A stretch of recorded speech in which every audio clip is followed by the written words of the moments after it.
Right. Okay, so we're recording and you're this. So we'll have a recording. Okay. And then you know about sharing. All right, share.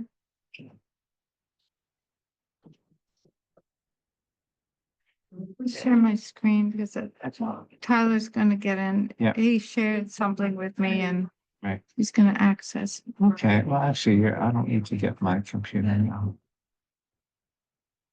Well, the only advantage of my getting a computer is that if people are talking and I'm muting, Okay, I could mute them if I'll have to come up here to mute them if okay. they're really being annoying. Okay, so that's that. I'm gonna hide this for now. Hide the meeting control just because they can get away. Well, the other thing that I do is that as people to move, I put their name here. Okay. It's a minor thing that I do. Okay, so here's this. And is this April? Yes. I just want to put Tyler's bio at the bottom before we introduce him. Well, if you want to add something. Yeah. Go ahead. Okay. And our team.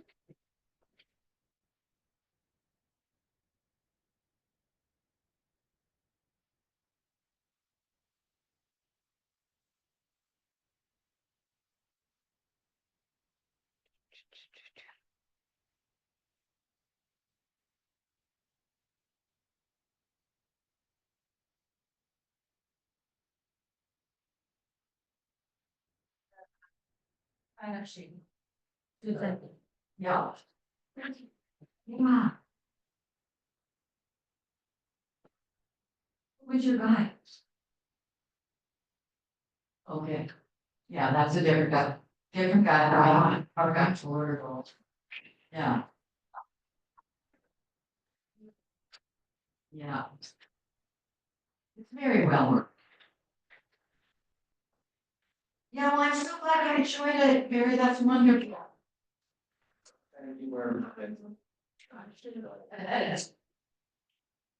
You very hate that track. I don't know how it's not much to go. But my mind, it's holding. Yes. 11 months.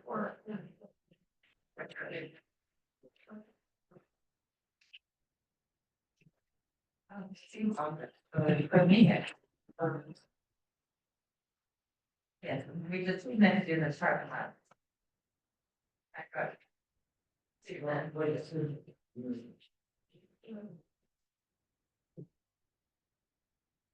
Yeah.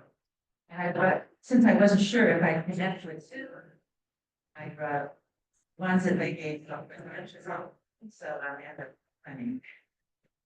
I know. So really think over the match. Okay. I am.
Just are Adrian and Boone's will be able to. That's really nice of you. First radio. Okay, well, if you want to take those sample. But it's. Here. And so. Show those in reference. Here, for one message. That's it. There is. And you're great on too.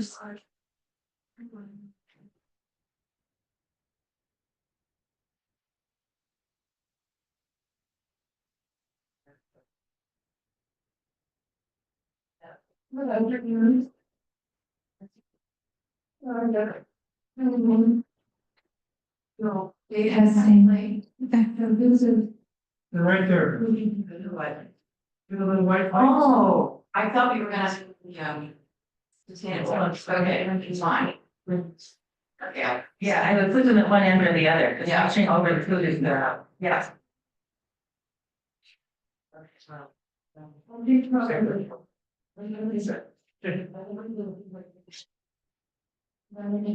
No, no. No.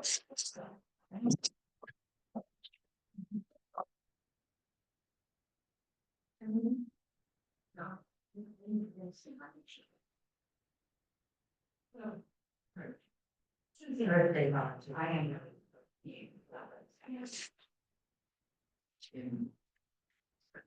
Well, I think it's somebody Jerry now.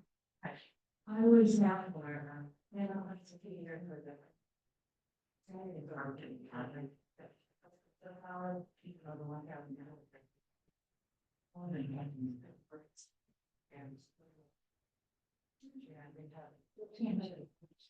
So.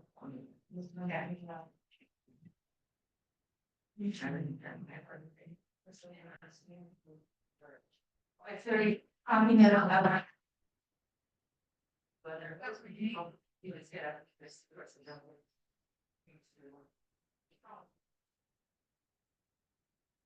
We can still go, let's do, let's certainly bring it off, yeah.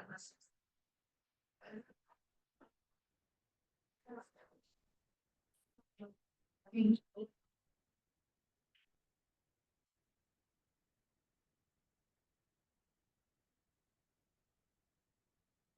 you're, the rest, but.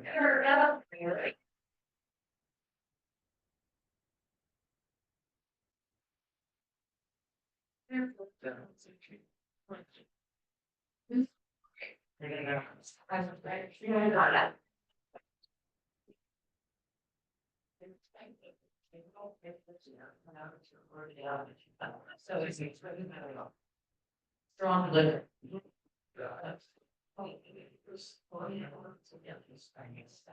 Content wasn't. I know. You know.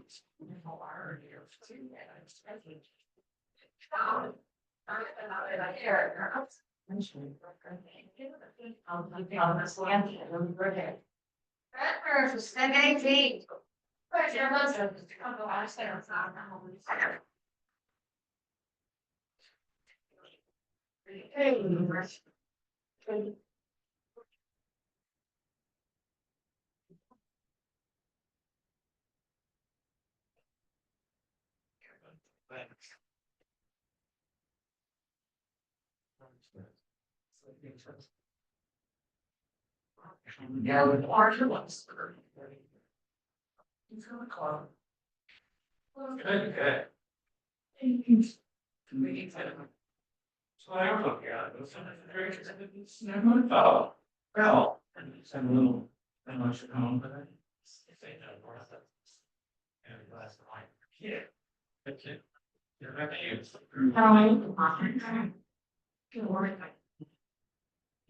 My. Actually, this ending. Not standing in.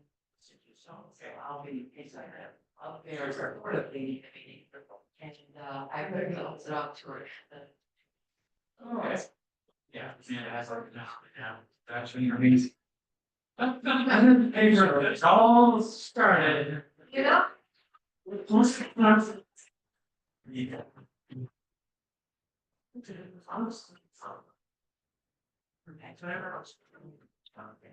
Now, why is there an incentive?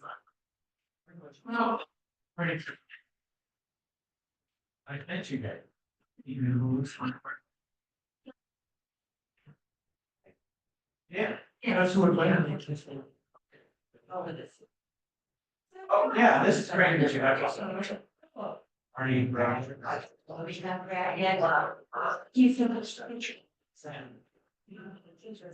Hi there. Sounds like she's really singing. Oh,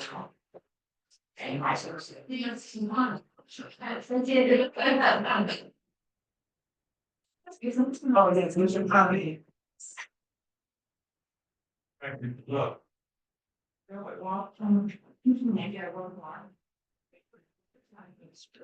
Yeah. Oh, I see. Nice. So Do then, you mind if, once I'm here, if I put if I just put a little mouse with the Not at pad all. here? that's, Because if it has a USB port, I think that's probably what that is. I could plug the yeah, you mouse in. put it down if you But want. anyway, well, let's try it. Yeah. Yeah, let's try it. I'm not a fan of those track pads. I just Uh-huh. never seem to get them to do what I want them to do. I had to learn how to do it because when I worked in accounting, we'd go into big meeting rooms and project into a thing. Never mind. Oh, no, I did forget. Say I didn't have the dongle, as they call it. I do. Right here. I just brought mine just in case. Okay. I have no doubt that you're.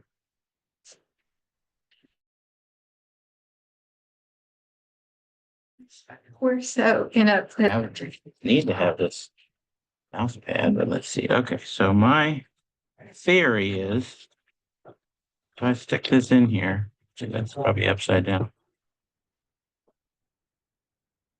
Look at that. See? look at that. Is it working for you? Yeah, and here I am on the Zoom. Hi. Oh, good. Okay, so now how do I find Yours. yeah, this is your Zoom. I isn't it? think- How do I minimize your Zoom? Oops. I think we escape like I just did escape. Oh, well, the bar is here now. The taskbar, so we can use that. What's your do you do email through there it is. Chrome? I Okay. brought it up. So now, Oh, you got it. Okay. yeah, do you want to make it So then I slideshow? would, yeah, so then I would, now what happens? Is it on right now? Yeah, What happens if I do this one? It's called presenter view. See, I never did understand that. How is it that it'll show my notes on there? I don't want people to see my notes. I only want me to see my notes. So then if I do like that, so then now everyone can just see the screen, which is lovely, but how do I see the notes? Yeah, I don't think it's gonna work. And the notes are not the most important thing, but it helps just to be able to so look at something. Oh, wait, show meeting. are you, Charles? Oh, no, that was a Zoom. Doing good. Well, we'll see. Turn it on. It's on. I'm trying to see how to get the speaker notes on this PowerPoint to at least show on my screen rather than on the big thing here. So there it is. Yeah. So the only thing I can think there was a trick. Is it show meeting? Show. No, that's a Zoom control actually. Oh. So look what if I do that. Hi. So that's nice. Maybe Barry. Hide video panel. Yeah. Hide floating meeting and trust share. Yeah, computer hide the sound. floating meeting controls, gets rid of that. Which, you're right, and the boys and girls are seeing that, aren't they? Okay, so now what happens? Oh, but then it doesn't give me the more anymore. So what happens if we hide video panel? Let's see. Nope, I didn't do nothing. Barry might know. Oh, this is what the video panel is. This is a Zoom thing. Yeah. Tyler wants to be able to see the speaker notes, but not project them up there. Yeah. Okay, where is your, So I've got the speaker notes and the PowerPoint. It's Right. actually Google Slides. okay, well, let's change the share. You did share of the screen. Yes. You want to share of just a particular window. Yeah, and I was wondering if that was a So, funky no, well, first let's job. get it here. Let's do a new share. Oh, on the Zoom. It's a Zoom thing. Well, we're recording it. for- Oh, absolutely. That's a But that nice- affects what's on the projector as Well, well. so right now we did screen, but now we're going to do, Yeah, so when that it's would your be it. turn, that was it. So now when we do that. Now. Okay, and then if I want to see my notes, Now let's, now there they are. the same thing. Sure. Okay, Yeah. let's do something else. Okay, Sometimes there's a way Right. to, well, we can. split the out, yeah, that's what I, which on my, Is that it? No. on my laptop, I know how to do it, but Yeah, I'm not familiar with it on this one. And, you know, if I don't get my Okay. notes, I'll be fine. It's just Well, a let's- nice, it's just nice. Have a little extra. no, understood. Let's see, we wanna make you as happy as possible, so let's, Thank you. I'm not promising that we will, but let's see if we can move this. So we have to do. Yeah, it's not going anywhere. Okay. I was gonna check that first, but now, so we're looking for a split, extended screen. And it's not obvious That's what it's called. Thank you. So, right. Extended screen. I remember that now. Okay, or extend a connected display. Right. You had it. Yeah, I Yeah, did. that. In system setting. Background or settings. Let's see what it says. Multiple displays. Yeah. Minimize when detect other display. Interesting. I've only done this once before and it was sending directly to a projector Yeah. rather than Yeah. Zoom meeting. Scale. Brightness. Well, let's have it detect the display. We didn't find it on display. Yeah, it's really okay. Okay. I know what I'm saying. I'll just Okay, say things. okay, well then, Yeah, so then we can keep your screen up until the time comes. right, and then we'll just. Close those. Well, that's your notes, That's right? my notes, not the Chrome. The Chrome is Right, the actual presentation. okay. Okay, so we're closing this? Yeah, that can close. And then you can close the system if you want. But That's you. that's the one that I would maximize in Right. slideshow mode and go on from there. Yeah. Right, okay, now there.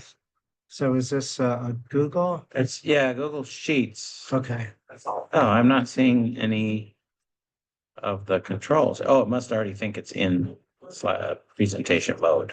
So I bet if you hit Yeah. escape, it would go back to. Yeah, see, there we go. yeah, okay, And then if you just slideshow, boom, that's what I really want is the full screen. right. Okay, When it's your turn, when it's my turn. right, okay, in the meantime, that's why I move this guy around because it's always gets in Yeah. the way. It's no problem. So that's yours. Let me put it back in with this. I think with this, let's see, Google Calendar inbox, so where That's is, just, Hold on. I mean, so this one, okay. Yeah. Okay, so I'm gonna hide that. For now. there you go. Okay, and we'll put this, and if it gets in your way, Right. if you just go in here, you can move it. If there's something you want to show someone and you're in the way, it's just nice for the people online to see. Yeah, to for see sure, it. for sure. I think that's great that you guys are doing hybrid Well, meetings. You know, there's people that really benefit from. right, there are people who can't, won't come out for, Yeah. but Okay. Sounds good. All will be well. I may not even use my mouse, but it's there if I think I want it. Am I gonna be speaking into this microphone?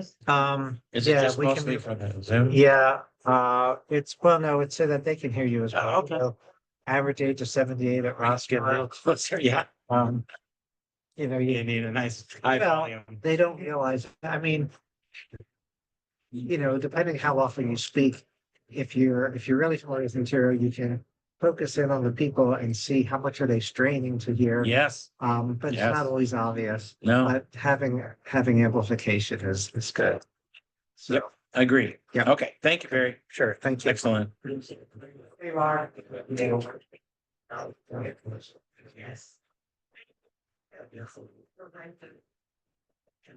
Well, this is great.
Yeah.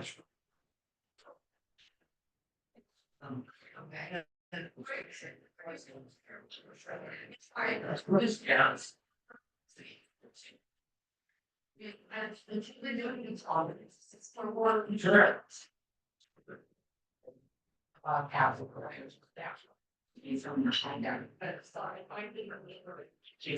But I have more behind the call. This one's with the rubber soles. Questions. Created. And have the nice leather.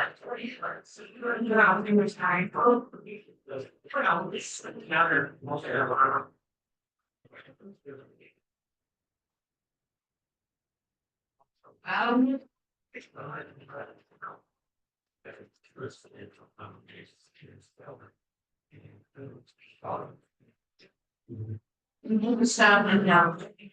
Lafayette. You know. Yeah.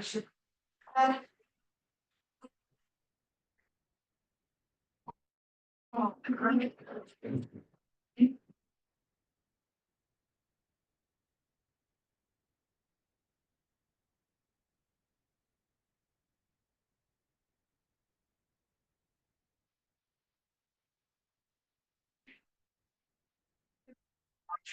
Then when you get it. Because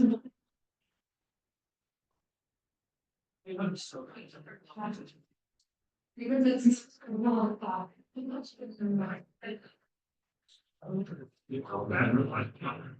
So I have seen that. I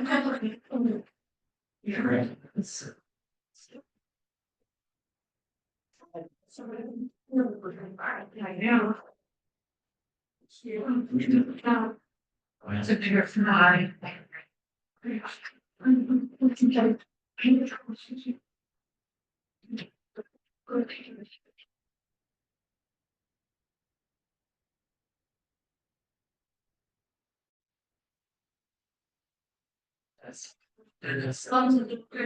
Thanks.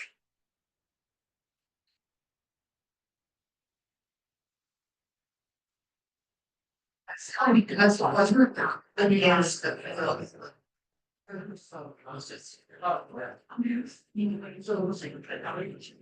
speech girls. Yeah.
I just want to call your attention to the fact we're going to start in a few minutes, just like 3 minutes.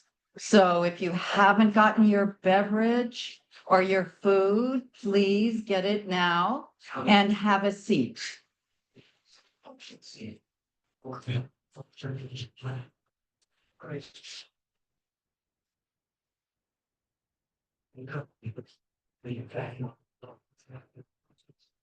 Barry? I'm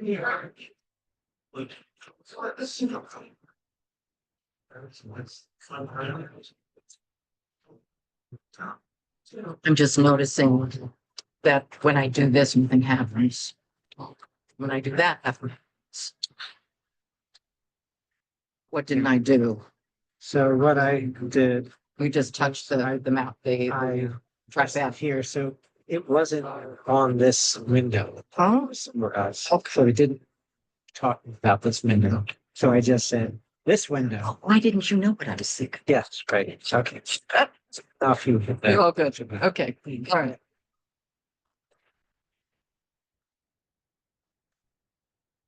Thank you, Barry.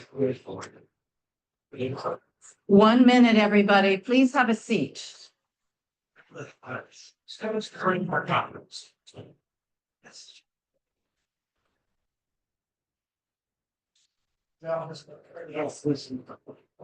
Sorry? Oh, thank you.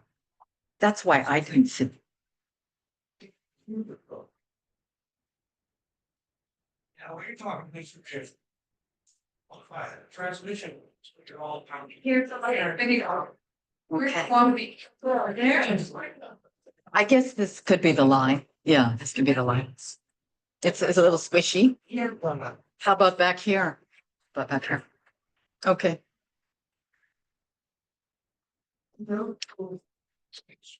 Thank you. That was a nose clamp. Yeah, sorry.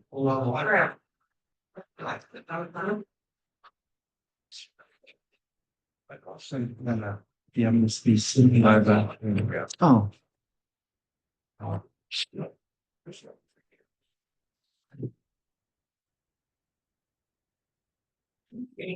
Good evening, everyone.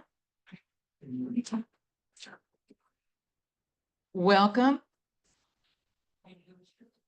to our Sustainable Rossmore members meeting on April Fool's Day. The shoelaces are on. No joke. We are actually here. Okay, I did something weird no. here. Okay, my name is Susan Harris. If you don't know me, I am the Vice President of Sustainable Rossmore this year. And I'm standing in tonight for Pam DeRizzo, who is our absolutely amazing president. But she is not able to join us tonight. So I'm going to do her job. So we're really happy you're all here. And I know you're all looking forward to hearing from our speaker tonight, Tyler, who is sitting right there, and you will learn more about him soon. But we have been in a process of figuring out how to run our meetings in an optimal way. And one of the things we've learned is that we need to have our committee reports first, and we need to do them in a very efficient manner.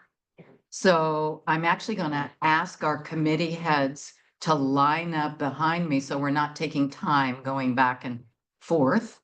And we're going to start, let's see, I haven't actually gone over the agenda. Do I need to do that? I probably don't. Okay, I'm doing tree planting, not Adrian. okay. Yeah, okay. Okay, so you can all see what our agenda is going to be tonight. By the way, you can see that we're a team. You know, thank goodness. When one of us, for example, myself, gets something wrong, somebody else will make sure you get the right information. So let's start with our financial report. Amanda, our treasurer.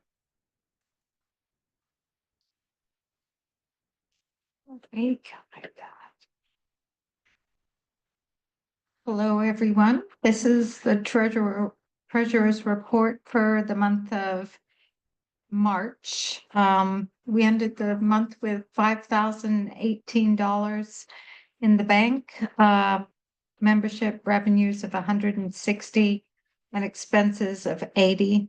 And I'll take out the old information. Okay.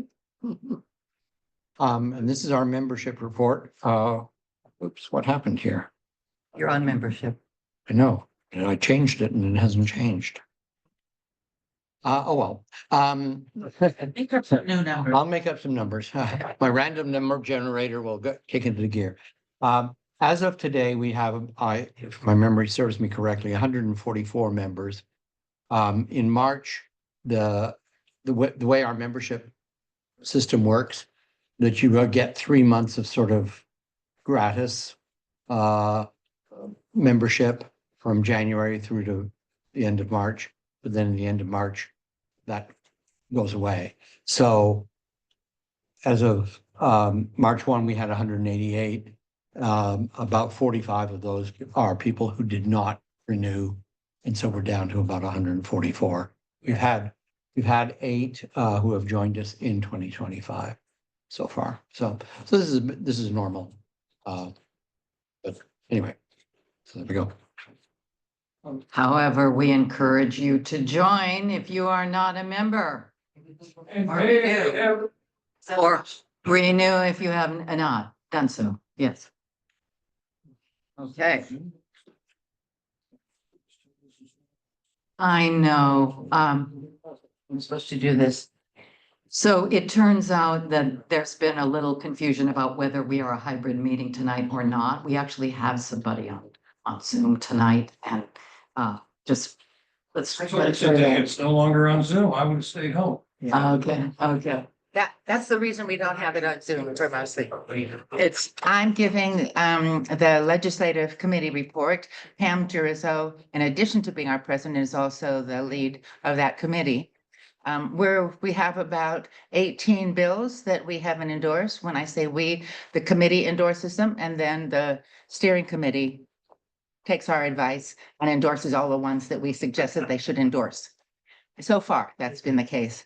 And the biggest one that we're really trying to get up encouragement and publicize widely is to make polluters pay their fair share. And there's some information on the back table that I hope you'll pick up if you're not familiar with it. We mostly need members to call Senator Grayson, and if you're willing, also RBK, our Rebecca Bauer Cahan, our Assemblywoman. So it's just 1 minute each. We give you the phone number and the suggested script of what you could say. Basically, it's just vote yes, please. And so the other bills, you can read there. A lot of good things. If you have any questions about the specific bills, I'll be in the back later. You can ask me because I'm on that committee and some other people here are as well.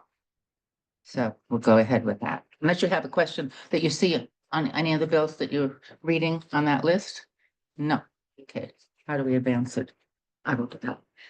That would include me. I've been involved.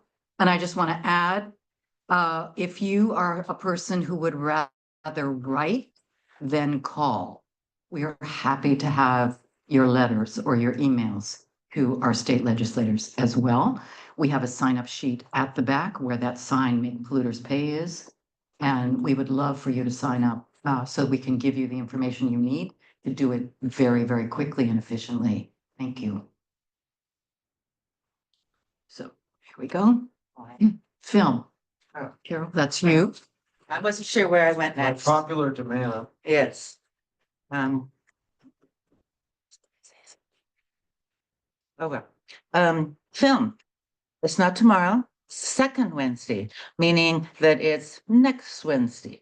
And that's April 9th, and it's a fantastic film. It's a documentary by a British biologist, entomologist, who gets so excited about the little bugs that are in the oak trees.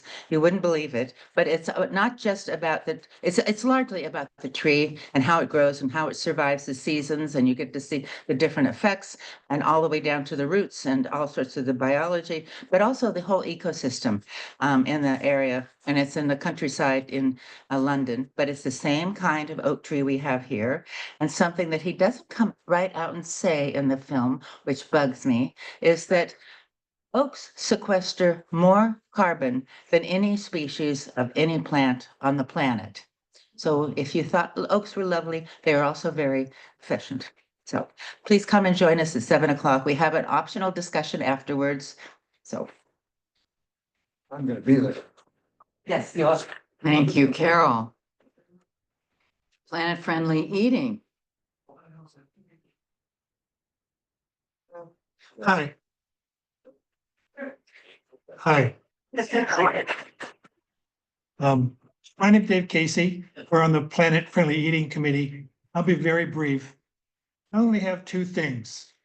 One is we need volunteers for Earth Day to work at our Planet Friendly Eating tables. If anyone would like to contact me and volunteer to sit for an hour at our tables. We have a lot of fun things at the tables. It'll be great. And come and see us on Earth Day.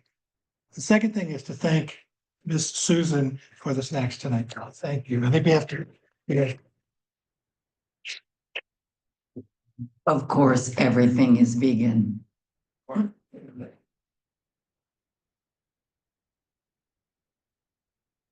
Okay. Oh, I was supposed to advance that. Okay. So I got a whole slide. Woo! Okay. Friends of Tice Creek, Don McGregor. Thank you, Susan. I'm Don McGregor, and this month, Friends of Tice Creek, we enjoyed a outing with Friends of San Ramon Creek. And we were observing, because we are exploring our own strategies for water quality monitoring. And so we were able to work with the Friends of San Ramon Creek on their monthly monitoring program. We started in Danville and worked up San Ramon Creek. They test 6 different sites between Danville and Alamo. And so we were checking using a very nice high-tech device, very professional device, which consists of a handheld, a length of cord, probably 25 foot. And then also the sensing device for different parameters. And so we weren't able to test for nitrates. That wasn't working on the particular system when we went out there, but we were testing for dissolved oxygen, conductivity, turbidity, and then also pH and temperature, and then also recording qualitative characteristics. So this is important because we are establishing a data history, and we hope to be using this in the bridge replacement process as well as afterward as well.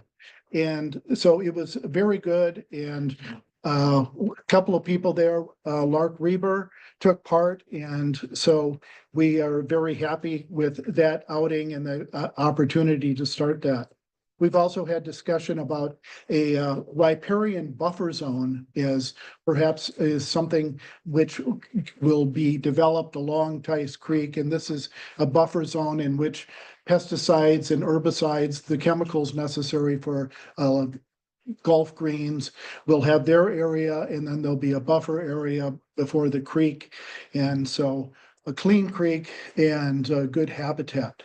So it's been a good month for Friends of Tice Creek, and our next meeting will be on April 17th at 1 o'clock at the Dollar Clubhouse. We'll probably be in the outside area there, and hope that you can make it. Thank you. Oh, where's the treat? Oh, It's okay, I don't need no stinking slide. okay. Okay. Hi, I'm Bruce Poster. I'm a co-chair of the Tree Planting and Preservation Committee. And we accomplished a lot in the last year. Notably, we planted well over 100 acorn sites. That means we put 2 or 3 on the ground, and then we keep the best one. We put cages around them, we water them, we take good care of them, and we've already have trees from 4 years ago that we planted that are this tall. Yeah. We're also, Cage, sorry? 4-year-olds still surrounded by a cage. Yes, and some of the cages have been replaced with larger cages. To tell which are your efforts. Because of the caging route. Yeah, that's right. And we've done some other planting that's just kind of out in the open space, which John Walkinshaw calls squirrel planting, because we're being like squirrels, we're just burying things, and if they come up, great. If they don't, okay. And some of them will. So we get a few extra that way. We are focused also on helping the mutual landscape committees and providing a lot of information for them that we're already begun to put on our website. We'll have also a table at Earth Day, and I think we could use one more volunteer to sit at it for an hour and a half. And we also do a lot of educational work around writing articles in the Rossmore News, and we lead tree tours. And there will be one on Earth Day at 1 o'clock after everything else is finished that Richard McPherson is doing. So that's that. Thank you, Bruce. Thank you for doing that without a slide. We need to figure out what went wrong there. So before we get to our speaker, just a couple of miscellaneous things. Barry wants to say something, and then I want to say something. Hi, I'm Barry Bryan, and I want to tell you about, yes, hello. I want to tell you about Earth Day this year will be April 25th. And we had a wonderful Earth Day last year. It's in Stanley Dollar Park from 10 to 1 o'clock.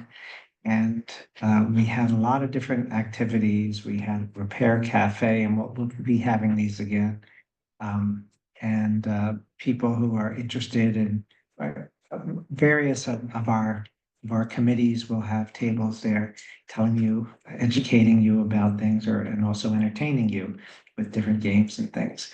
And I am being assisted in the overseeing of it capably by Carol Reed as well. We do need, or we could use, as Dave mentioned, a couple of volunteers to help people. Should we say? Oh, can I see a show of hands if anybody would instead of just standing around for an hour, would actually sit down at a table for an hour and smile and answer people's questions. Thank you, Alice. Alice King. Anyone else? Okay. Well, thank you. Name on the list for that. Yes, there's a sign up on the back. So as you think about it, you can put your name back there. Thank you. Thank- Requirement for the smile with the killers. Thank you, Barry. And as you all probably know, Sustainable Rossmore's Earth Day is one of our major events for the year. And it brings a lot of people out. And it's an opportunity to really promote sustainability in our community. So I just want to encourage you all to attend, ask your neighbors to attend. And oh, by the way, it's really fun.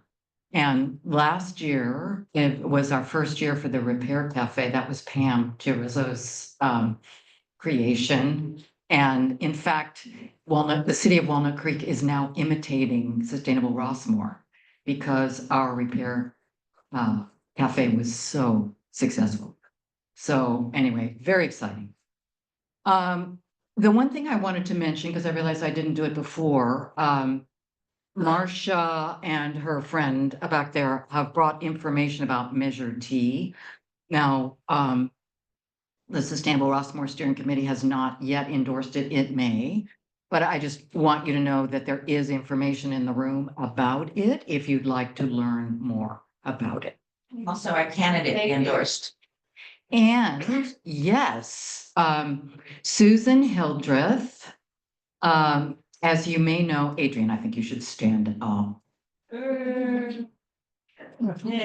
Adrian Byram, our incredible solar champion and general sustainability champion, is now webmaster, now by acclamation on the GRF board. Woo! We are thrilled, Adrian. We are thrilled, truly. You come back and know what's this. And as The whole place can be charged. Where he is. Oh, the golf cart. You turn the golf course.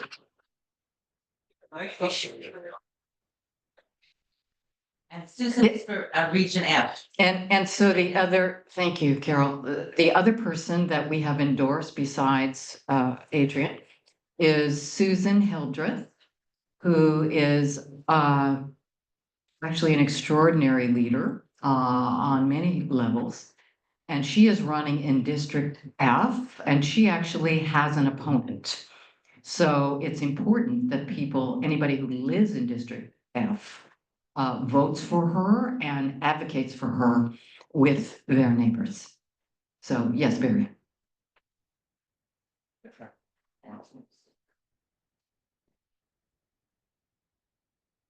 Even if you don't live in District F, if you have friends in District F, you can call them and encourage them to vote for Susan. So District F is Ptarmigan entries 6 to 20, Terra Granada entries 1 through 8, and Avenida Sevilla most of entry 2. That's how they split it up. And don't get me questioning looks as to why is that a district? That is the district there. And anyway, it will make a big difference to responsive governance to get Susan in place. Thank you. Thank you, Barry. That's what I meant about teamwork. Yeah. Can you get it, that level of detail? Could I have ever done that? No. Okay, Brad. Do you want to quickly mention that Susan is currently the president of Ben's Rockport? It was going to avoid that, but yeah, I mean, I consciously made a decision not to do that, Brad, but since you mentioned it, it's in the room. She's also the president of Troll 29.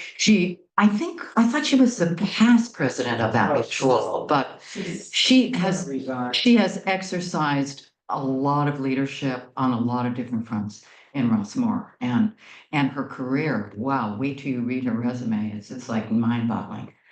So anyhow, on to our speaker. So Amanda, will you please introduce Tyler?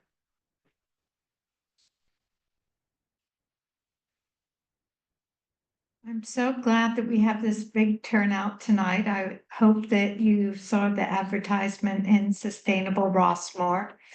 I'm very excited to present Tyler Sportum-Phelps, who is a program administrator at Sustainable Contra Costa. He's been there for 11 years now, so he truly is an expert on the subject. He had a career in radio, so you'll probably notice his exceptional speaking skills tonight. And he spent a lot of time in ecology and gardening at the Lindsay Wildlife Museum. I haven't heard of this one, Diablo Nature Adventures and the Oakland Museum of Natural Sciences. So if you have questions about Tyler's career, you can speak with him about that as well. Many of the people in this room were responsible for rolling out composting here in Rossmore, and we have a certified master composter. Most of you won't have to use that skill anymore because we have green bins that we go straight to someplace, so we don't have to do it ourselves. So finally, he has worked for 9 years at the gardens at Heather Farm. So he truly is a local and has a lot to say. So come on up, Tyler, and so great to have you here. One last thing I forgot to mention, in our process of trying to get better and better at running our meetings, we've learned that actually it's better to hold our questions till the end. And it's actually because we have a nice problem. We are all very active and engaged. And so if we start asking questions while the speaker is talking, the speaker will never complete his, in this case, presentation. So just hold your questions for the end. And if you need to write them down, do it, because our memories are all, poor. But anyway. With the arrow key. Okay, Welcome, Tyler. thank you. I mean, I'm not gonna jump on you if you say something, but I hear what Susan is saying. Are we hiding the controls? All right. Good evening, everybody. Thank you so much for being here. It is exciting to be here because I have admired and been happy with the work of Sustainable Rossmore since I became aware of you guys. And Sustainable Contra Costa really loves what you do and loves our close relationship. And we envision it continuing and growing even more. So we have a lot of folks here who have done a lot of different things with us over the years, and we're very grateful for that. So it's really fun to just come and hang out for a minute and swap stories. I'll just turn it into a composting workshop. Is that okay? That's right. Browns and greens and moisture levels. No. All right. So yeah, worms, man, don't get me started. Anyway, it is great to be here. What I wanted to do is just kind of give you an overview of what's going on with Sustainable Contra Costa. Some of you do know, and you're fairly well connected, and others may not have a good, strong sense of what we do. And a couple of the different programs that we have and directions that we're looking to go in. So that's the main point. What's my next slide? The arrow key didn't do anything. Well, let's see here.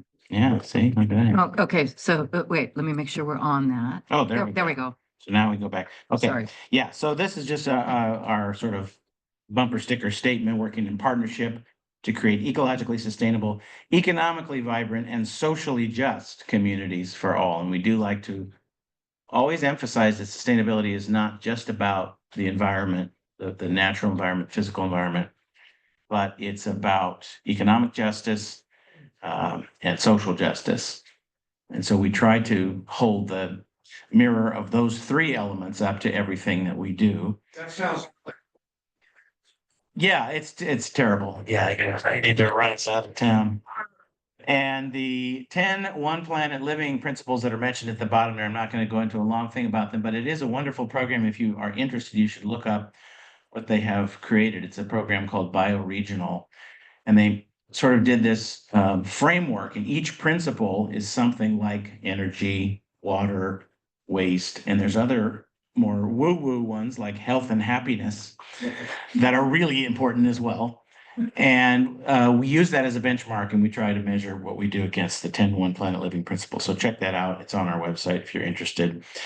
Just a little overview of our programs. I will mention a few of these in more detail in a moment. But these are some of the programs that we do. The induction cooktops is a fairly new one. We had a pilot program in East County, Pittsburgh, Bay Point, Antioch area, in which we gave out free induction cooktops and pots and pans to means-tested folks, in underserved communities, to say, check it out. This is really a great way to cook. And those are generally the folks that you don't see signing up for the PG&E rebates and replacing their entire stove with a cooktop unit. They can't deal with it. And we had these available. It was paid for by a county grant and a couple of other agencies. The demand was great. And so I think that's an avenue we'd like to look into expanding. 100 cooktops is great, but how about 10,000? How about a lot more than that? So that's on the back burner, simmering to be brought back again. We finished the program. I know, pretty good pun, huh? Well, I'll tell you about the Cleaner Contra Costa Challenge. You guys have heard about it from us before a few years ago, but I will hit it briefly when we come to the end. And I'll mention the schools program that we have. The East Bay Clean Air Coalition, I don't have a slide for that, but it's a nice program where we're collaborating. Again, in East County, a lot of the funders now want you to work in those communities because they are the most challenged in taking on some of these sustainability behaviors, because they're just trying to get food on the table and take care of the kids and worry about the rent but B, they're often the most affected by climate change because of rising tides, temperature extremes. There are also a lot of them very profoundly affected by pollution because refineries and other industrial infrastructure are sited right next to them. So this program is pulling together a wide variety of public and private agencies that serve those folks and specifically doing clean air work. And sometimes they're putting monitors, and people just put the monitor out on their back deck, and it collects air quality information. Other educational efforts. It's really exciting. And they chose us to sort of be the agency to convene this whole program. And there's monthly meetings, and they record them, and have videos, and teach each other things. So it's just getting off the ground, but it's actually a really exciting idea of really focusing on clean air out there in East County. That one is primarily funded by what we used to call BACMed, but they chopped a few letters off, so now it's just BAD, the Bay Area Air District. We do workshops of various kinds. I'll mention one in particular that's really successful right now. And then we have a youth program that I will tell you about. So that's some of the things overall that we like. But let me say about this youth program, we're really amazed and impressed at what these kids have done. They have been in existence now for 4 years, I think, just the sort of second year of COVID, we pulled it together and managed to do it all mostly by Zoom at that point. And they have just grown tremendously. They're primarily high school kids. We have over 185 members, although some of them have gone on to college, so they're, minimally connected, but still they get the newsletter. They know what we're up to. They put together their own program. So they have a bi-monthly newsletter that they write and edit, produce the graphics for. They have a wonderful webinar called the Climate Careers Chat, and they pull together a topic for each one. So this one a few days back was green building. and what is a green building, energy efficient, all those factors. They've done them on municipal planning. What does it mean to, plan a sustainable community? They've done business folks who work in sustainability fields, but what they're doing is these guests, the panelists, are sharing their path, their actual career path with these kids. Here's where I went to college. Here's what I thought I was going to do, and here's what I ended up doing, to really encourage them and show them that you can kind of find your way to where you want to go and what it's like in these different fields. Oh, we had one that was great about two different folks from wildlife conservation fields, and that was exciting. So they produce that themselves entirely every quarter. This is a partnership with the library, and so we really love the fact that Contra Costa Library supports that one. And they also do advocacy projects, meaning policy, legislative work. They had a big deal a few years back. This is what the picture is from, to say no to the drilling, no more fossil fuel drilling in Brentwood. That was a very memorable event. But the policy committee has kind of revived lately, and they're starting to look at other projects. They were talking to the city council and the mayor in Orinda about possibly a gas leaf blower ban, those kinds of things. So really exciting to have the kids. They really give us hope. There are a set of interns, but there's also just membership as well. The interns have a mentor, and they work with a staff member and get professional development from us. So they have the interesting acronym SLEA, which stands for, as you see, Sustainable Leaders in Action. So then we do have a program for high school and elementary school kids that we call Water Awareness for Youth, but it's on behalf of Central San, and we're teaching these kids about how to take care of the wastewater stream. Basically not putting bad things down the drain is the bumper sticker message. In the case of the little kids, there's all these cute little characters like Toot the toilet and, do these fun little things to keep them aware of what happens in their waste stream. But the high school kids have a really high level chemistry program about, they actually make simulated wastewater, and they do a series of tests throughout the week, and they learn the whole process. So that we've been doing for Central San for quite some time now, and it's grown exponentially. We have hundreds and hundreds of students that have been through this program now. The one for the high school kids is called Sewer Science. Who doesn't want to study sewer science, right? So you guys have heard about the repair cafes? Oh, did the navigation thing come up again? I think I can do it. Hide floating meeting controls, right? Okay. Oh, I see. That's what it was. We have Barry in the waiting room. Yeah, Barry, are you sure you want to let him in though, Barry? Is the bottom of the slide covered up? Oops, let's see if I can go back. There we go. So you guys don't need to know too much about this because, it's your idea. But the amazing Pam Giarizzo really worked with our outreach director, Laura Worley, and it caught on tremendously. That picture on the right is from the first one here. The one on the left is from downtown Walnut Creek, and that was just recent. So I put a few stats from the January downtown one. 102 items fixed and 24 partially fixed. And the nice thing about partially fixed is the person usually leaves with a good idea of what to do when they get home and get whatever the part was that the repair coach didn't have or something, then they can. So I would guess that the majority of those partially fixed ones then got fully fixed. And it's just a beautiful thing to see this, what they're calling the culture of repair, kind of blossoming right now in all different areas, walks of life, nonprofits, schools, senior communities. Everybody is sort of waking up to the idea that we're throwing too many things away and that we can fix them. Obviously, the next challenge is to get the manufacturers to make them so that they can be repaired.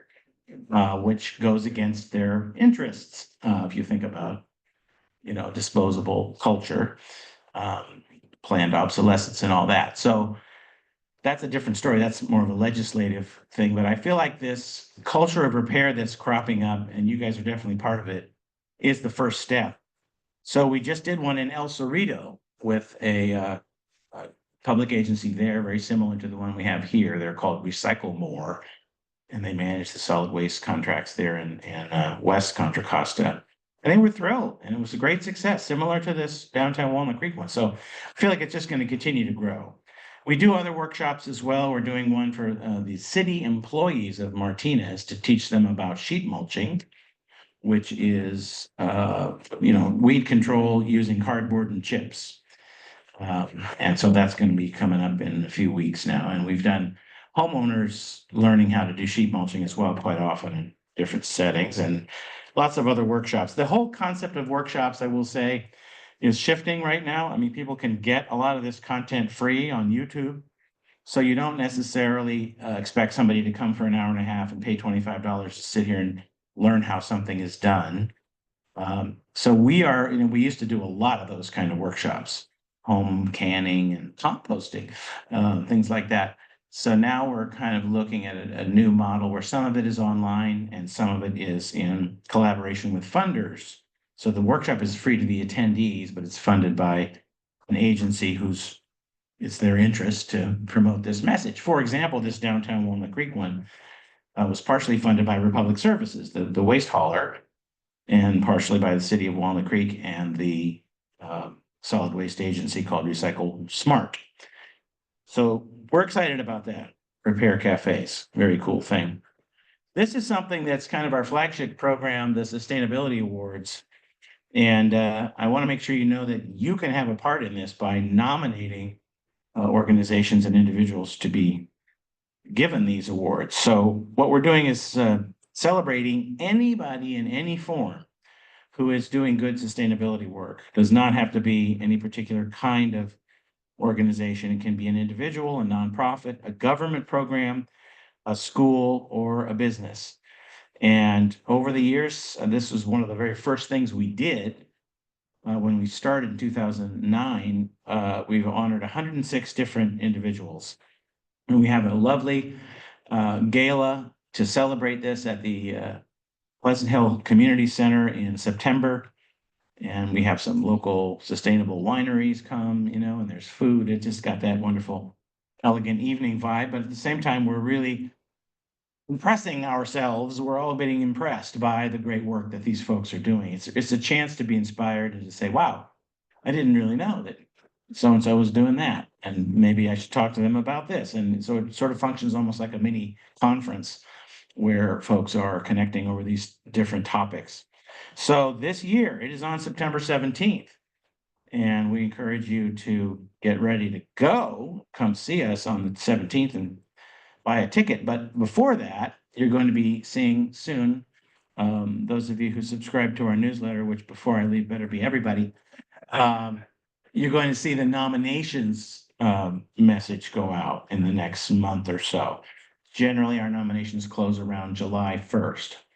And it's a very short, simple form to nominate folks for the award. You don't have to write 12 pages and make it a whole dissertation. You just have to basically make the case for whatever this program or person is that you want to nominate.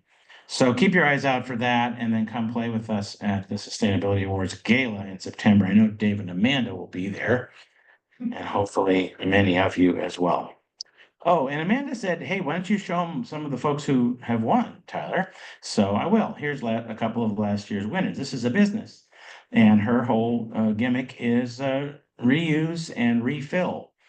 So these are things that are not disposable. So in the case of sponges or cloths, cleaning cloths and things like that, you just wash it and reuse it. In the case of consumables like dish soap, etc., you bring your container and refill it there at the store. Appreciate.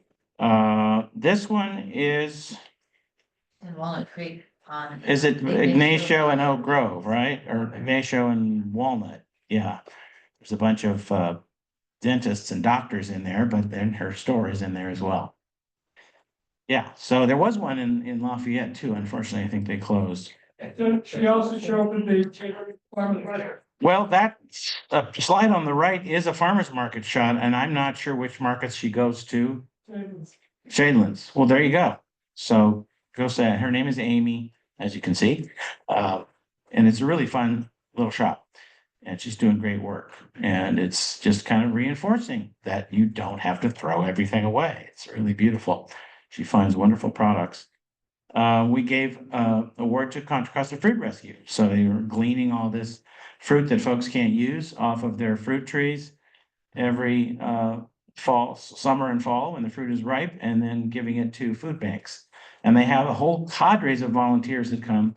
If you have a tree and you know you're going to have a bunch of stuff on it, you actually go on their website and register your tree. And then when it's ripe, when the fruit, the pears or oranges are ripe, you say, okay, go. And they schedule a time and they come out and collect it. So they have donated just thousands of pounds of produce to the food bank. So they're wonderful. This is our Rising Star Award, which we give to someone 18 years and under. Philip was a Northgate High, I want to say, junior when he started, and then senior continuing this program of exchanging clothes, selling.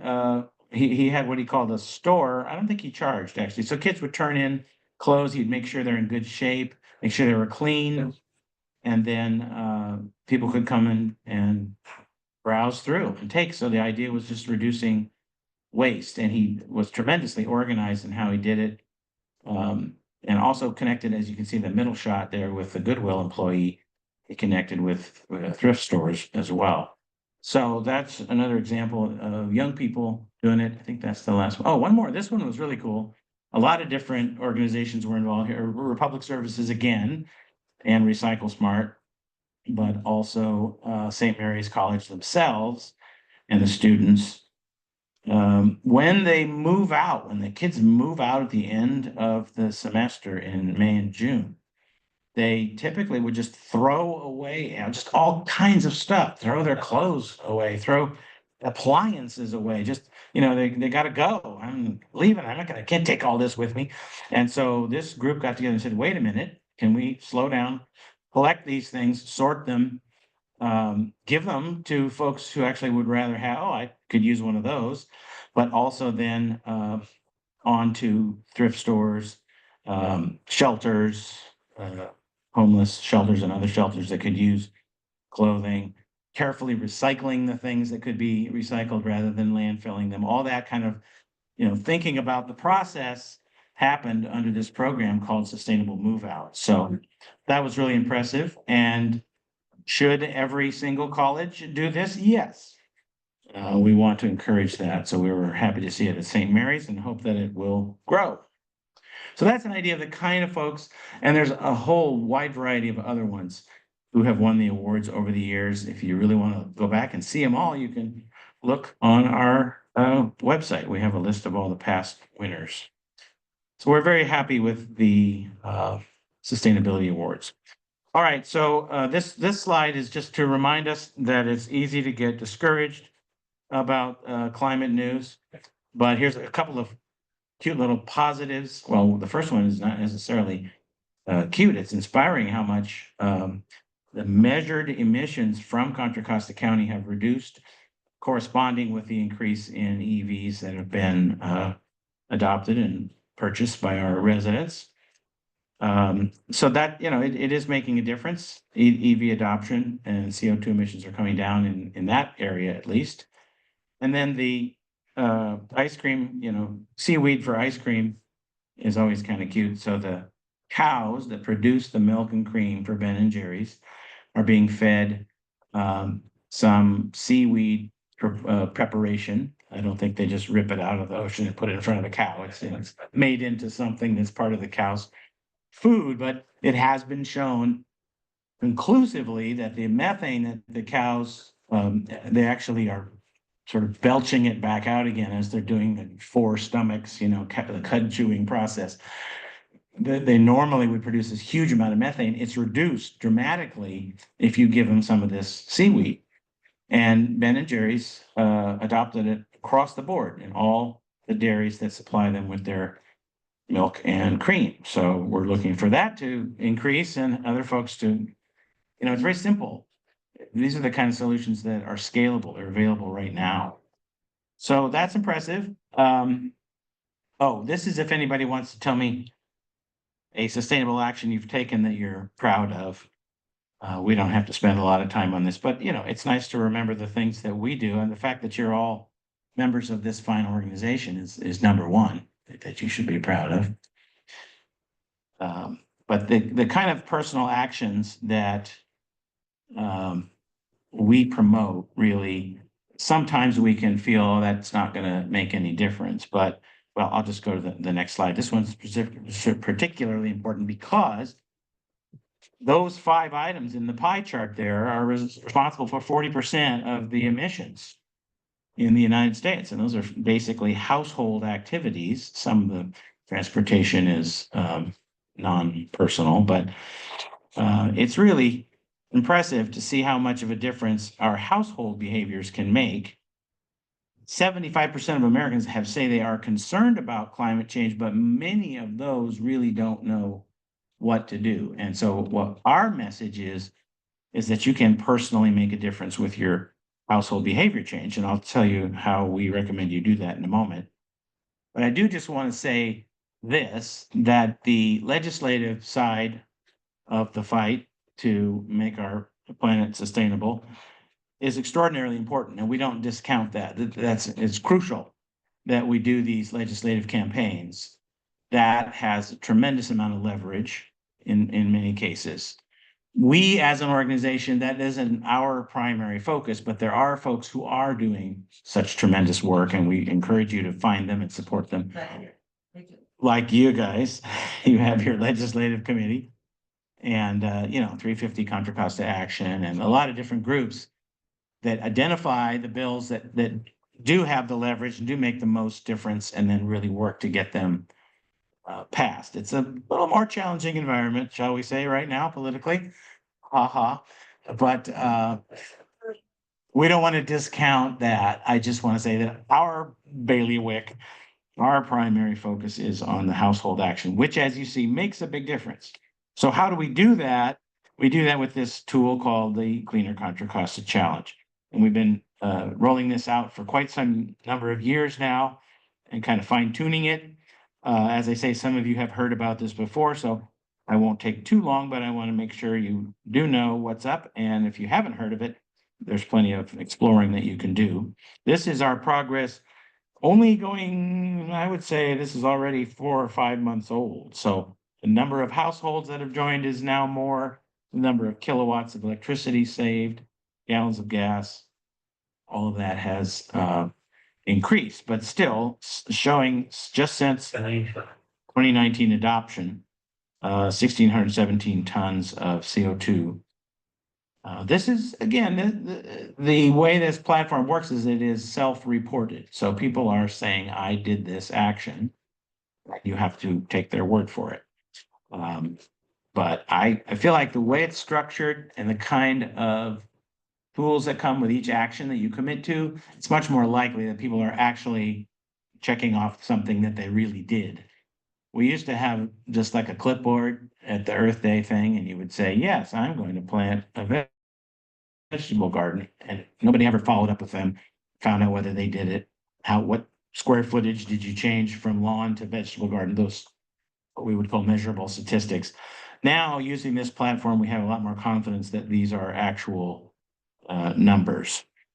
So the basic idea is that you start out with your current carbon footprint, your energy footprint. And I will say this platform is primarily designed to look at carbon output. It doesn't focus on some other sustainability measures like toxics reduction, and doesn't have as many elements of waste reduction, although those are in there because there is a connection. It does have plenty of water conserving actions because the connection between water use and carbon output is very clear. The less water you use, the less carbon you're responsible for in terms of energy production to get the water to you. But anyway, the main sort of baseline that you're measuring when you start as a user of this platform is the amount of CO2 you currently emit in your household. And you answer all sorts of questions about what kind of cars you have and what your yard is like and how you travel to work and wherever you travel, all those different things. And then you're encouraged to start actions that will reduce that. And so the way the actions are organized is very interesting. There's a sort of general categories like quick ones or ones that don't cost much on a budget, or things that are family friendly. And then the higher level things like buying an EV or putting solar on. I know some of these are not options for you guys, but a lot of them are. And they're also organized by the type of action, so water-based, food-based, things like that. So each one, when you select it, here's the page that you would see if you chose the induction cooktop. Talks to you about why it's a good idea, what's actually going to do for you, all the different advantages. The thing that's, I think, just talking about induction is so helpful is that it's these portable units and you can just try it out. It's not, it's like putting a solar panel on your house. It's more than one panel. It's a big deal, but just getting a little induction thing and putting it on your breakfast table and putting a pot on it is a much smaller step. I thought PG&E loaned those out. I do think I heard about a program like that. I don't know if it's universal, but PG&E. yeah. But does it have some filter to who qualifies? It's Means tested, it's means tested, yeah. But yeah, more and more of these are becoming commonly available and encouraged. So anyway, this is just an example of a page that tells you what the benefits are of taking this particular action.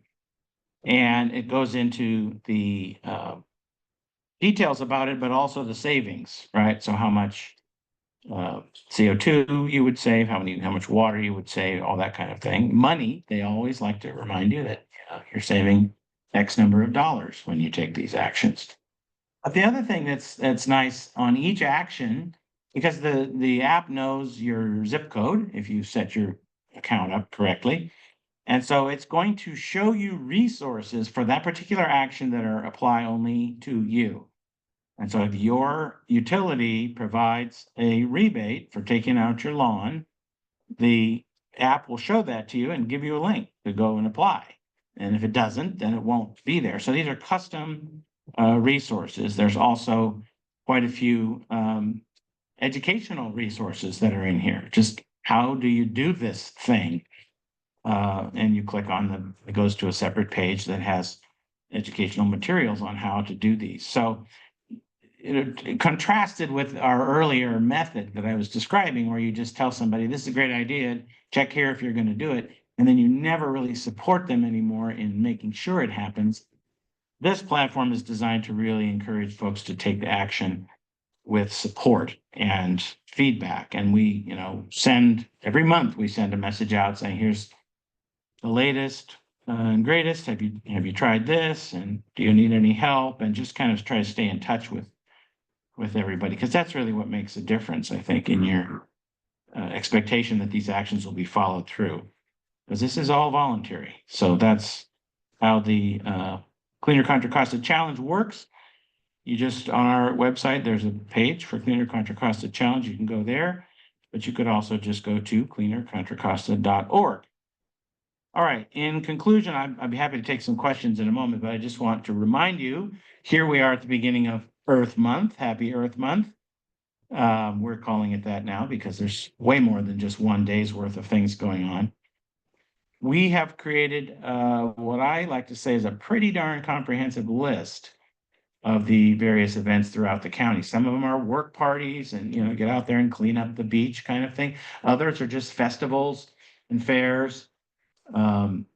I didn't put Rossmore's on there. Do you want me to? I don't know. If you're not residents, people can't. Yeah, so I thought that was kind of cool that I found a picture with Pam in the middle of. That's a couple of years ago. She was tabling with Laura and one of our SLEA interns. So anyway, we'll be out at some of these events and we'd love to see you. So check out the calendar and come visit us. And we wouldn't turn you down if you thought it would be fun to come and share a little time at the table helping us. We are looking for volunteers to, just as Barry was asking you guys for your event, we can use some help at our tables through the end of April and into May. There's a couple of events at the first weekend in May. And it's always a fun time. You don't have to be an expert on any topic, sustainability in any way. We show you what to do. And there'll be somebody there who's done it before, who's with you. So if you want to do that, there's a page on our website called Get Involved. And there's a link there. You can see which available shifts we have. But even if you don't volunteer, come and see us at these festivals and get out there yourselves and enjoy them. And then I wanted to mention our membership program. We just started this about a year and a half ago. And it's really a great way to stay connected and support us. We need, consistency in our planning and our budgeting. And so a member program really helps us focus on the work and with an expectation of, this is the amount of funds that are going to come in. So it's a regular monthly commitment. It starts at $10 and goes up to $100. There are little benefits that you get for each level. Starting at the $25 level, you get a ticket, and then 2 tickets, and then 4 tickets to the awards gala, which is really fun. And we also have a little members only event. This past year, our event was a little champagne toast with some luminaries at the gala itself. Can't say exactly what it'll be this year, but we would invite you to consider that kind of support if you can, becoming a member. And even if you can't, if you go to sustainablecocoa.org/support, you can make a one-time donation. But we are very much a 501c3, deductible donations to the extent allowed by law. Consult your tax professional. You're supposed to say that. And good for you. All right, so that is what I have brought for you guys.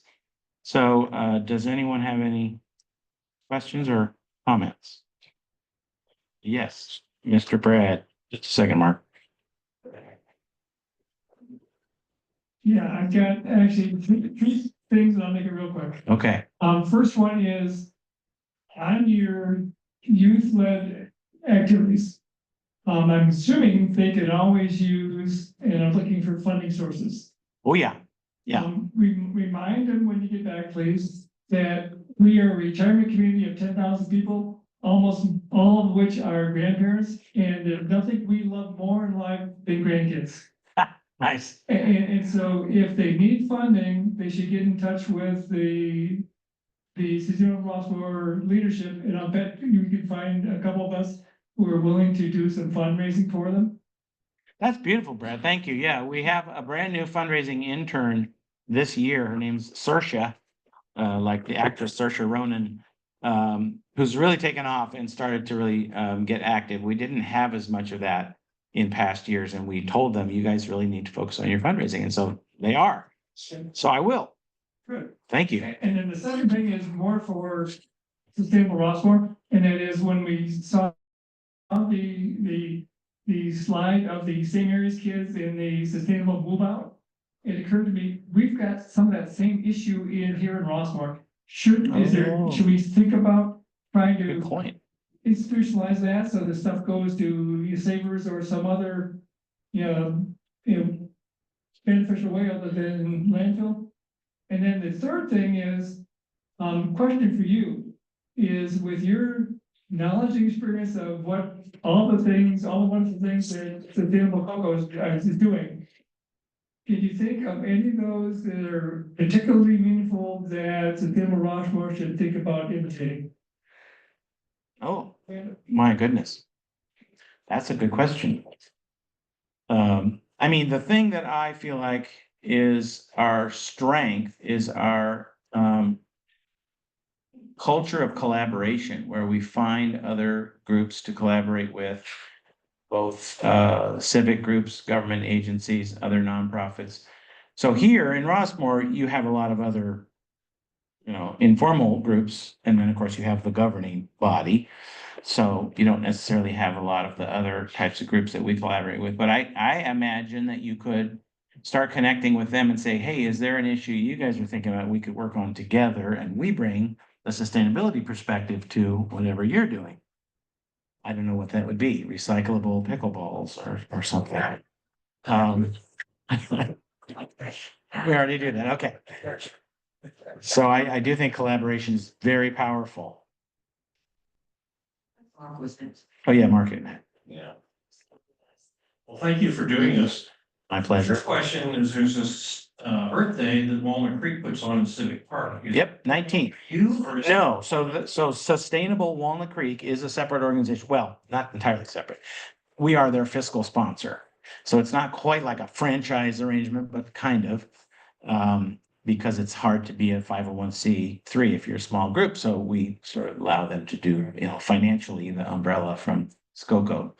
We say SCOCO because it takes too long to say Sustainable Contra Costa. So Sustainable Walnut Creek has a big one on the 19th in downtown Civic Park. They did it last year and they've grown it even more this year. So that's the day before Easter, April 19th. We have it here. Okay, so come on down. It's a good one. You made a big deal about Central Water. Central Sand District. or Yeah, but half of this county is East Bay mud, including us here. I was talking about the sewer people, Central Talking Sand. about the lawn to garden. Yes, and Yeah. both of the utilities do it. East Bay Mud does it Yeah. and CCWD. And corporate Golden Ring and all the mutuals, which is the HOAs, have really used those Good. and turned a lot of lawns. Through East Bay, you guys are East Bay Mud, right? Yeah. Church removal. Can I keep going? I don't know. I don't make the rules. Natural gas burner there. I understood that the county was going to outlaw those in new construction, but it all got turned over by some court in Berkeley. Can you comment on it? Will that come back? I thought that had to do with the state change that they decided, well, we can't enforce this now because the state law has said Yeah. you can't. And I don't know the current status of that. I sure hope that they keep trying on that because it's just kind of a no-brainer when it's new construction, it's not costing anybody anything. It has to do with how the policy was written. And I know the county, Contra Costa County and other places have come up with a way to accomplish the same thing. Get around it. Tripping up anything. That's politics. Thank you for that blue Chevy Volt picture. That's my favorite car. Okay, absolutely. Put that in there for you. Earlier you mentioned something about induction stoves and. Yeah. Program to provide those in some. Yeah. Is there any grants or things that we could take advantage of? Yeah, I wish. So that's what I'm saying. It was a pilot program and we had 100 of those to give out and we did it. And then we went back to the county and said, that was awesome. Can we do it again? And they're like, well, I don't know. So maybe it can be revitalized in that form. Maybe some other entity will take it on. We are looking for all the avenues to bring that back because it's a powerful thing. It's a very simple little thing. You stick it in your table. It's not a giant appliance that costs $5,000. So we're working on it, but at the moment I am not aware of anything other than just buying one outright.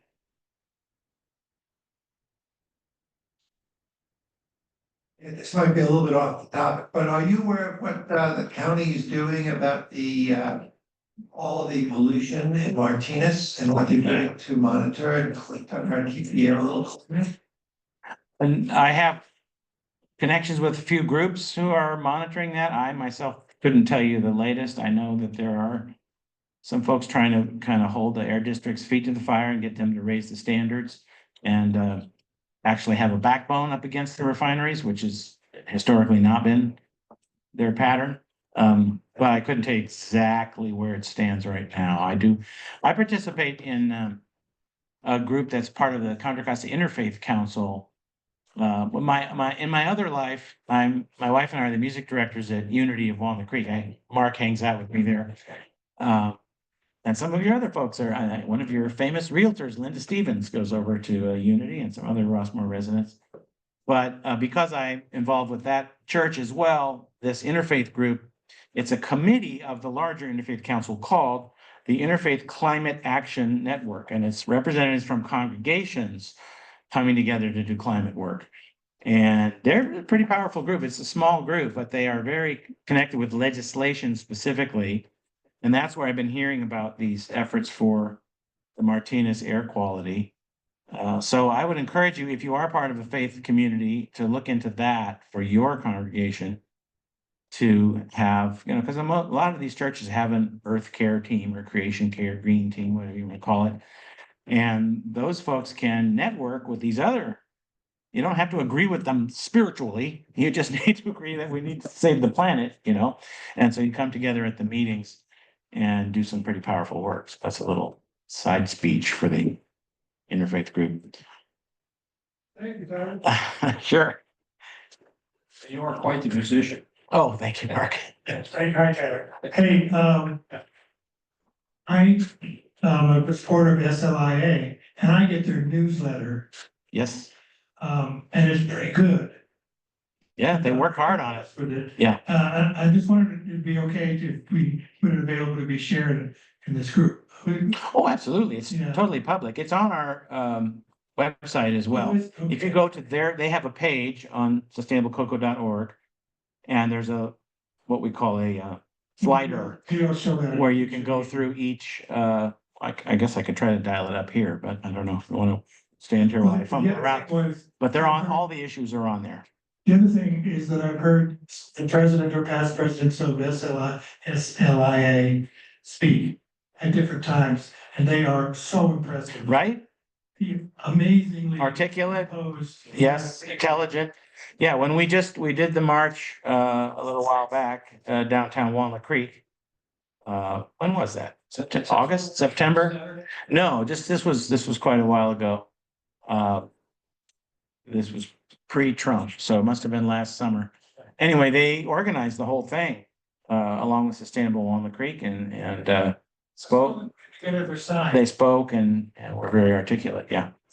Does SLIA speak at meetings like this? Sure. Wonderful. I bet you we could talk them into, what do you think? Should we get them to come? Okay, I can't speak for them, but I should hope so. I mean, one of the things we've had them do for the last, I want to say 3 years, is give the awards out at our awards gala. So the kid will come up to the podium and do the introduction of the award winner and then hand it to them and take the picture and, do the whole thing. And they do a great job. Smile. Take the picture with John Joya usually. Yeah. Who are your major funders? Well, we have a mixture. So the donations that I was mentioning, particularly the memberships, are definitely one component. And then we have program funding. So for example, the Central Sand Program, they just pay us as a contractor to do that. And this East Bay Clean Air Coalition, that's a similar type of thing. We're the agency, in this case, the Air District. But we also have a what we call a partner relationship with a lot of cities and the county itself. It's actually the County Conservation Development Department, Joey London's side of the county, where they give us an annual fee to promote the Cleaner Costa Challenge in their city, or in the case of the county in the unincorporated parts. Do events to encourage their citizens to join, do, measurements and studies of, hey, here's how many people did this or did that. So basically, we are fulfilling their sustainability goals with a kind of a partner relationship. So almost like they're outsourcing some of their sustainability work to us, at least in the household action side. So that's another source of funding, and we have a few other things. It's definitely a mixture. How did you get into this and how long have you been in?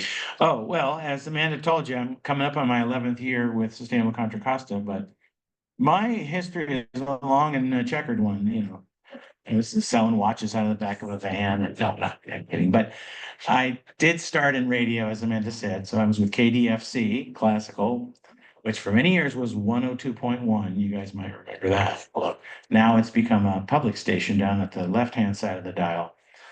But I was there for 11 years. And then I got into the nature and natural science education side of things and worked with Lindsay Museum. The one that you couldn't figure out what it was, Amanda, is called Diablo Nature Adventures. It was a private contractor who had a business on Mount Diablo, taking kids around doing field trips and teaching them about the geology and the ecology of Mount Diablo. That was a blast because we would go up there in the morning to Rock City or all the way up to the summit, and then the kids would come up and we'd walk around and talk about oak trees and geology and all kinds of fun stuff. So I did all that for quite some time. Then I had a brief foray in Green Party politics I was the campaign manager for the Green Party candidate for governor, Peter Cameo, in both 2002 and 2003. Tiny shoestring budget statewide campaign. This was before Ralph Nader, and we had a lot of fun doing that. And then I ended up at the Gardens at Heather Farm. And so that was 8, 9 years at the Gardens. I was started in the education department, and then I was actually managing the building operations. And there were a lot of rentals, a lot of weddings come through the garden. So I wasn't doing the actual fun, planting gardens and planning out landscaping, although I got to hang out with those guys. I was dealing with the brides, which could be worse. We didn't have too many bridezillas. So because of that connection, actually Sustainable Contra Costa did their very first awards gala at the Gardens, and I was the building manager. I'm like, oh, this is an interesting group. Because they knew me from that, then the other job happened. So that's my story. Let's take it to it. Yes. I was one of the teachers, both in the museum. They would have kids come and do classes downstairs, and also in a field trip program they had. They had 2 different field trip programs. One of them was out at Los Vaqueros. Before they built that beautiful interpretive center that's out there now, they just had a portable. And I would have to drive the van from Lindsay on Marsh Creek Road with live animals in the back, including a kestrel and a snake, and on this twisty road, and then get out there, set up the thing. The kids would come for the field trip. We'd show them around. But I also did a program that Lindsay had at Mount View Sanitary District, which is Martinez's sewer company. And they have a really cool thing at their treatment plant where they have created a marsh that looks like just a wild, wetland, but it's artificially created. And the water, the effluent, as its very last stop before it flows all the way out into the bay, passes through this marsh. And the final process of removing a lot of the, too many phosphates and other things that would be damaging to the bay, that happens naturally through all the plants and animals. So we would dip the thing in and do the water testing with the kids, and then we would take them on a tour of the treatment plant. So I have a connection to the Central Sand program, even though I'm not one of the teachers there, because sewage, it's a long history with sewage. Free fees. Yeah. So this may be a little weird question. I love them. That's why I say that. So it seems, excuse me, it seems like you have your fingers in a lot of pies Mhm. as an organization. And I'm wondering, as you think about the future, are there aspects of the sustainability arena that you haven't been operating in yet, Mhm. but you think you might be able to? And if so, could you imagine a partnership with us, in some way?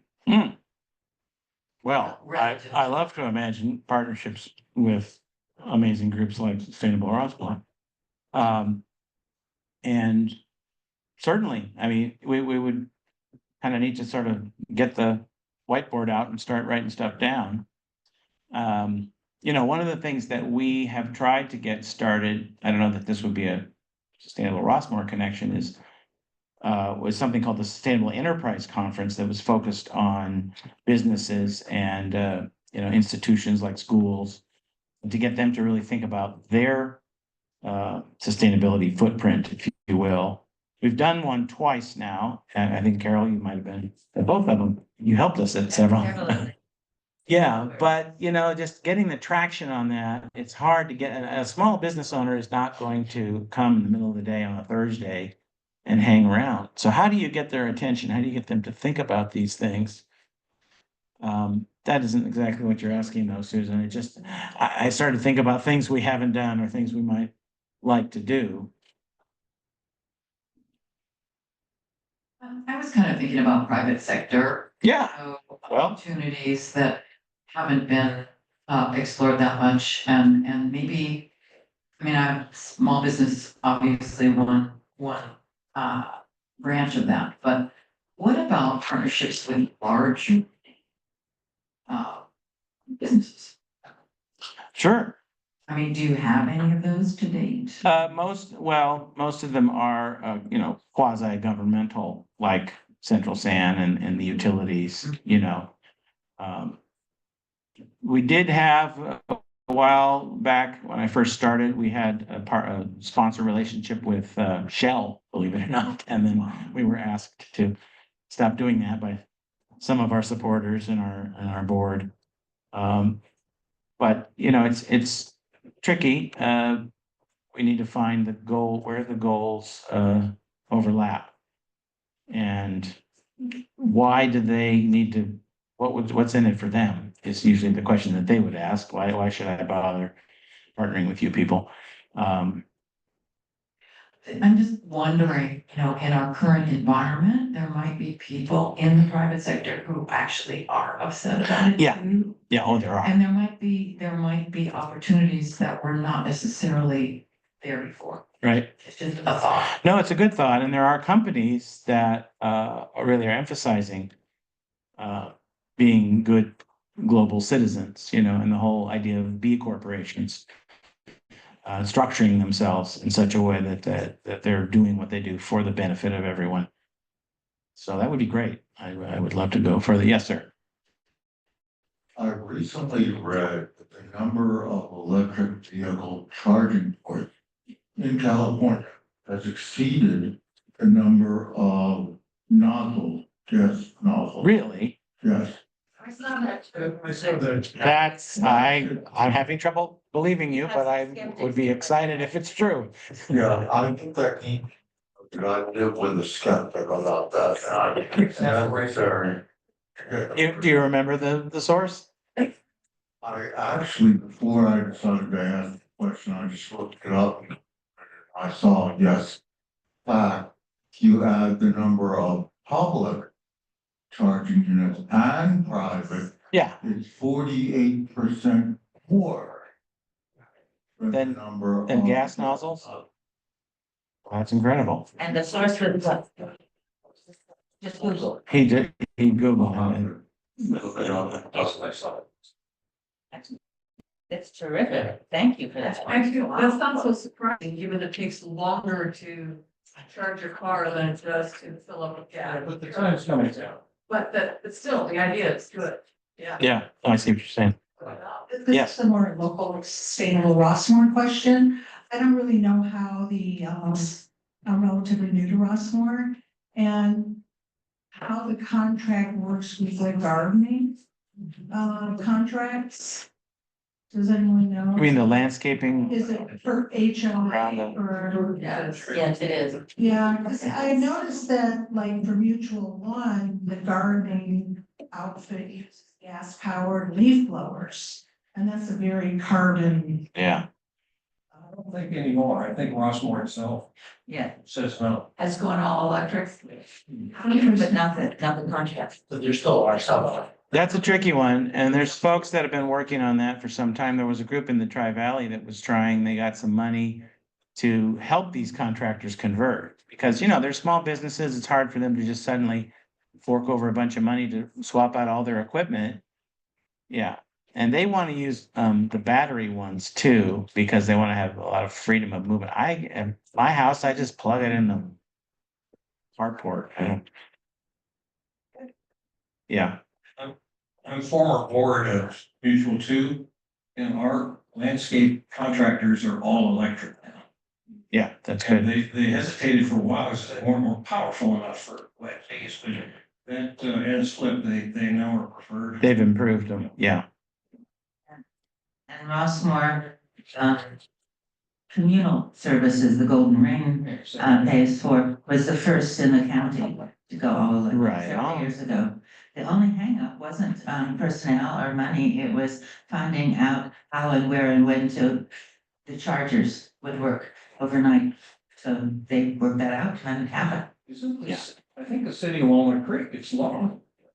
All right, we're getting Lafayette. close to the end here of our meeting time. I will work Thanks, with everybody. Tyler tomorrow or the next day and put together an email with. Right. Follow-up email. follow-up email Got with it. some links so that you get all of this information. And thank you so much. Easy This peasy. was such an interesting trip. Thank you, guys. Welcome to Dave and Amanda for recruiting me. Happy to be here. So, just wanna really thank you all for coming. As you can see, we're a very vibrant club. And we hope that you will come.